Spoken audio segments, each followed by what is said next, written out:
अस्सलामुअलैकुम, कैसे हैं आप लोग सब। उम्मीद है आप लोग सब ठीक होंगे, अपने अपने घरों में खुश होंगे। Welcome to my channel Zauq ज़ायक़ा।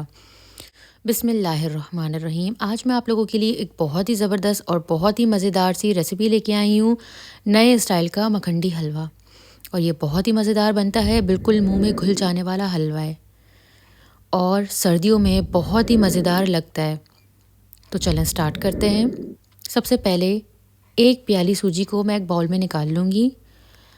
जब भी मखंडी हलवा बनाएं, सूजी को आधा घंटा पहले दूध में सोक कर लें। सूजी को टाइम लगेगा फूलने में और ये बहुत जल्दी फूल जाती है, इसमें लम्स भी बहुत जल्दी बनते हैं, तो इसलिए इसको आधा घंटा पहले दूध में सोक करके रखना होता है। इसमें मैंने तकरीबन ऐड किया था 3 प्याली दूध। मैंने 3 प्याली दूध क्यों ऐड किया था ये मैं आपको आगे जाके बताऊंगी। अभी मैंने इसको 1 प्याली इसमें डाला है और अब मैं ये देखिए दूसरी प्याली बिल्कुल बराबर क्वांटिटी रखी है दूध की और सूजी की। अब ये दूध 2 प्याली मैंने इसमें डाल दी है। अब सूजी को इसमें अच्छे से मिक्स कर लेंगे ताकि कोई लम्स ना बने, क्योंकि सूजी में बहुत जल्दी लम्स बन जाते हैं। और अब मैंने इसमें एक और प्याली दूध ऐड कर दिया है, क्वांटिटी बिल्कुल सेम रखी है दूध की। अब इसको अच्छे से मिक्स कर लेंगे और इसको एक साइड में रख देंगे। उसके बाद मैंने 3 प्याली दूध जो ऐड किया था वो इसलिए क्योंकि मैंने इसमें 1 प्याली बेसन ऐड किया है। बेसन से बहुत ही मज़ेदार हलवा रेडी होता है। और बेसन को जब भी आप डालेगा इसको अच्छे से भूनिएगा और उस वक्त तक भूनिएगा जब तक इसमें से एक प्यारी सी खुशबू ना आने लगे और गोल्डन कलर की ना हो जाए। तो ये जो चीनी है, ये चीनी मैंने 4 चमचे चीनी ली है मैंने, और ये 4 चमचे 1 प्याली हो गई। 4 बड़े चमचे 1 प्याली या के बराबर चीनी मैंने इसमें ऐड कर दी है। उसके बाद ये 3 बड़े चमचे घी के मैंने इसमें ऐड किए हैं। जितनी चीनी होगी उससे मैंने थोड़ा सा कम इसमें घी ऐड किया है। और घी ऐड करने का मैं तरीका आपको बता चुकी हूँ पहले भी, कि घी थोड़ा थोड़ा करके हम इसमें ऐड करेंगे। देखिए मैंने 3 बड़े चमचे थे तो मैंने 1 चमचे को बचा लिया है, ताकि अगर हमें आगे ज़रूरत पड़े तो हम उसमें ऐड कर लें। क्योंकि कुछ लोग ऐसे होते हैं जिनको घी ज़्यादा अच्छा नहीं लगता, तो इसलिए घी की क्वांटिटी हमेशा कम रखें और बाद में अगर ज़रूरत हो तो हम इसमें ऐड करें। अब चीनी को घी में अच्छे से मिक्स करना है, बिल्कुल लो फ्लेम में। इसको बिल्कुल छोड़ना नहीं है, हल्के हल्के हाथों से इसको चलाते रहना है। अगर आपने इसको छोड़ा तो चीनी जल जाएगी और हलवा बिल्कुल ख़राब बनेगा।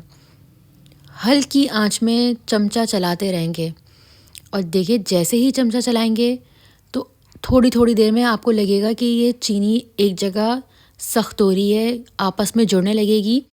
तो जैसे ही आपस में जुड़ने लगेगी बस आपको उसको चलाते रहना है, उसको छोड़ना नहीं है। और एकदम नहीं, ये नहीं होना कि चीनी को क्या हो गया है, ये देखिए एकदम जुड़ने लग गई है। इस तरीके की फॉर्म में आ जाएगी तो ये मेल्ट होने लग गई है और आपस में एक दूसरे से जुड़ रही है। बस चमचा चलाते रहेंगे, ये खुद ही हीट से मेल्ट होती रहेगी। और फ्लेम जो है वो बिल्कुल लो रखनी है, एकदम हल्की आंच। हल्की आंच में करेंगे तो चीनी जलेगी नहीं और बहुत अच्छे से मेल्ट हो जाएगी। बस हल्के हल्के हाथों से चीनी को चलाते रहना है ताकि ये जले नहीं और अच्छे से कैरेमल कलर आ जाए। और जो लोग मेरे चैनल पर नए आए हैं मेरे चैनल को सब्सक्राइब कर दें। अब ये देखें चीनी बिल्कुल मेल्ट हो चुकी है। जब ये मैंने आपको दिखाया था इससे पहले कैसे इसकी सिचुएशन चेंज हुई है, ये बिल्कुल मेल्ट हो गई है, आपस में जुड़ रही थी। अब ये बिल्कुल पिघल चुकी है और इसका कलर चेंज होना शुरू हो गया चीनी का। ये देखें नीचे आपको नज़र आ रहा होगा कि हल्का ब्राउनिश कलर इसमें आना शुरू हो गया है। बस आपको ऐसे ही इसको चलाते रहना है। ये मैं आपको दिखा रही हूँ, देखें इसका कलर कितना चेंज हो गया है। लेकिन अभी ये कलर नहीं आया है जो कलर हमें चाहिए, वो कलर बिल्कुल नहीं आया है। तो आप इसको हल्के हाथों से चलाते रहेंगे। देखें ये वाला कलर हमें चाहिए। तो इसमें जो है तकरीबन 2 बड़े चमचे घी के लगे हैं, मैंने 1 चमचा इसमें बचा लिया है। तो अब हमें घी इसमें और ऐड नहीं करना, इतना घी काफ़ी है। उसके बाद अब हमें फ्लेम को कर देना है बंद। जब आप सूजी इसमें ऐड करेंगे तो फ्लेम को बिल्कुल बंद कर देंगे, सूजी को पहले चला लेंगे।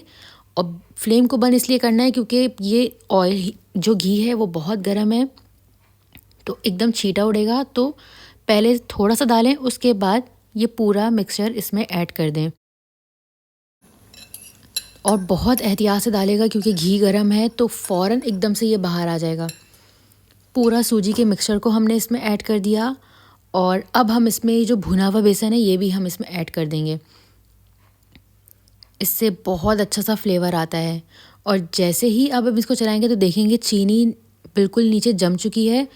तो और इस तरीके से आपका स्पून चिपक जाएगा, तो उसमें कोई मसला नहीं है। आप इसको आराम से खींच के चीज़ों को आपस में मिला लेंगे, क्योंकि चीनी फ़ौरन जम जाएगी, क्योंकि दूध का जो मिक्सचर था वो रूम टेम्परेचर में था, तो इसीलिए फ़ौरन वो जम गया।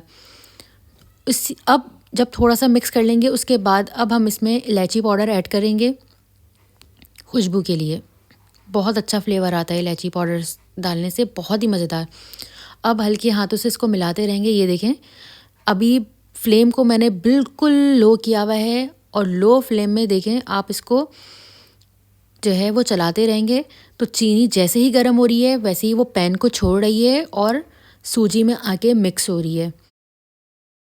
ये थोड़ा सा है मुश्किल कि जो है वो चीनी एकदम नीचे जम जाएगी, तो आप परेशान नहीं होएगा। इसको फ़ौरन हल्के हल्के हाथों से इसको मिक्स करते रहेगा।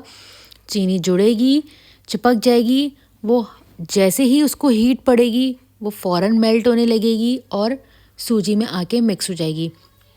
जिस तरीके से नीचे से जम रही थी देखें, अब उसने पैन को जैसे ही गर्म हुआ है उसने छोड़ना शुरू कर दिया और सूजी और बेसन में आके मिक्स हो गई है। अब इस तरीके से इसको ऊपर से पंच करके तोड़ते रहें और आपस में मिलाते रहें। बहुत आसानी से मिल जाती है। बस फ्लेम का आपको ख़याल करना है कि फ्लेम बिल्कुल लो हो, और जब कैरेमल करने लगेंगे चीनी को तो उसमें भी फ्लेम लो होनी चाहिए और यही ब्राउन कलर हमें चाहिए।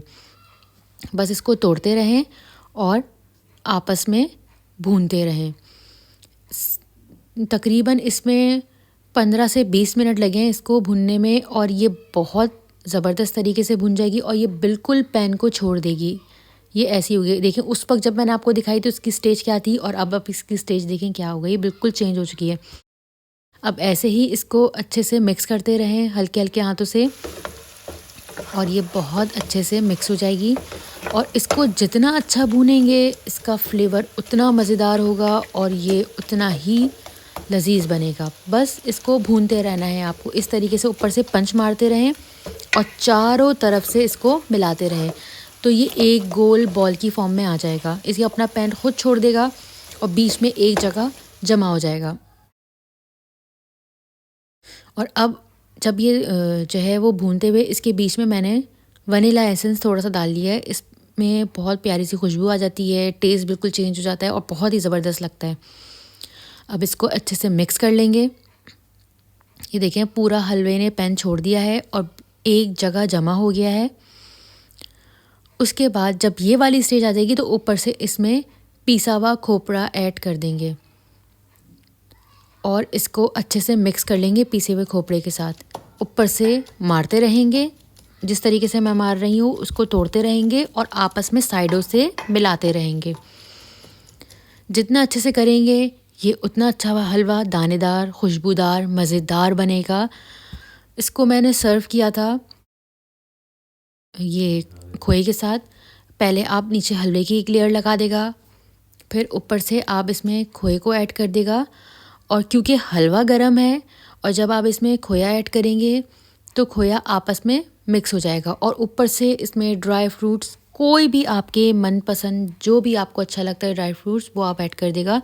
मैंने इसमें अखरोट ऐड किया है क्योंकि इसका जो टेक्सचर है वो बिल्कुल अखरोटी हलवे की तरह है, इसीलिए मैंने इसमें अखरोट ऐड किया है और बहुत ही लजीज बना है ये मैं आपको तोड़ के भी दिखा रही हूँ कि ये इतना मज़ेदार, बिल्कुल लग नहीं रहा कि ये सूजी का और बेसन से बनाया है।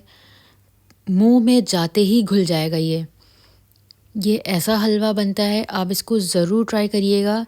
ये दावतों में बनता है और अभी सर्दियों में सबसे ज़्यादा स्पेशल ये हलवा है और आप इसको बनाएंगे और ताकतवर ये हलवा है, आपके बच्चे खाएंगे तो आप बिल्कुल हेल्दी हो जाएंगे। इसको ज़रूर बनाइएगा और जैसे मैंने बनाया है, जो चीज़ें मैंने बताई हैं सेम वैसे ही बनाइएगा। बहुत ही मज़ेदार ये बनेगा। और जो लोग मेरे चैनल पर नए आए हैं, मेरे चैनल को सब्सक्राइब करे बगैर नहीं जाइएगा। आप लोग मेरे चैनल पर आते हैं, मेरे चैनल को सब्सक्राइब करते हैं तो मुझे बहुत ही ज़्यादा मोटिवेशन मिलती है। मेरे चैनल को लाइक कर दें, शेयर कर दें। टेक केयर, अल्लाह हाफिज़।